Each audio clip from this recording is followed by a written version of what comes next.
This is CMC World, a new perspective. Kinetica Museum hosts an annual art fair promoting the world of kinetic art, where science and technology meet the art world.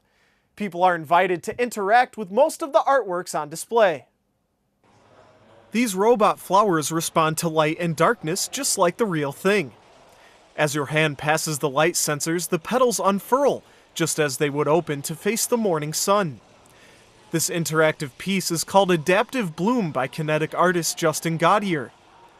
He created the work as a speculative stage set, imagining a pair of dancers creating a dreamlike interplay with the mechanical flowers.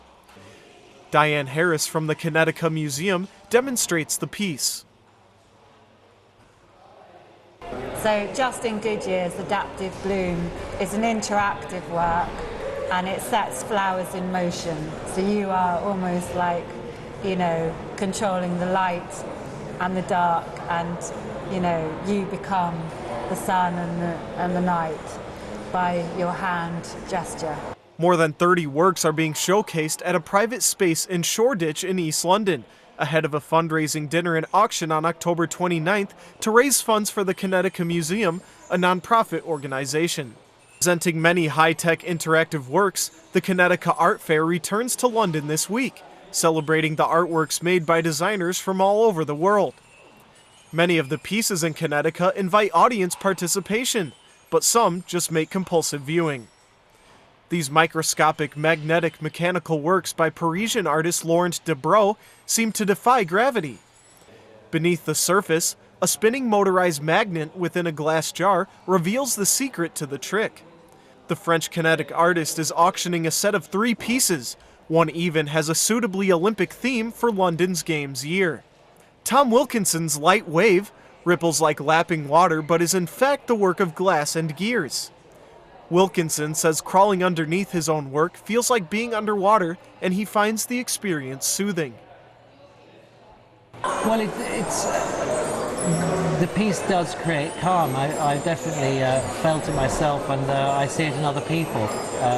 It's really like looking at moving water. And somebody in the health profession told me that this kind of motion releases alpha waves in the brain, so it's very relaxing. His installation has had several homes, from the lobby of large corporations to the artist's North London garage. There isn't much soothing about East German artist Alexander Berchert's Limbo, but it is addictive to watch the table tennis ball trapped in perpetual motion, but never going anywhere. I got inspired originally by a ladybug crawling up my hand, and I found it very good. Everyone has done this before, just to place a hand in front of it and again, and the bug just seems to keep moving without ever getting somewhere. And I found this very interesting. I thought I'd like to represent that mechanically. Like all kinetic artists, he gets inspiration from the genius behind everyday objects and claims even a toaster can fascinate him.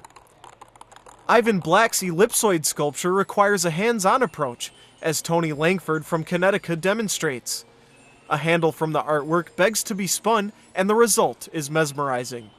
Ivan, when he creates these sculptures, he creates them based on different mathematical theories in terms of how these different shapes relate to one another. And so when you see the sculpture turning, you see all these different forms appearing and then disappearing. Elsewhere in the showcase is a musical bicycle wheel, another of Berchert's creations, and a mechanized set of springs called Anamorphos by Roger Vilder. This piece is supposed to represent flocking instincts found in nature. Few at the showcase have kinetic artist Jim Bond's ambition. His large installation, called Atomized, constructs and then deconstructs a human being before your very eyes. The visitors are invited guests, and the showcase is not open to the public. However, viewings can be arranged by appointment ahead of the auction on October 29th.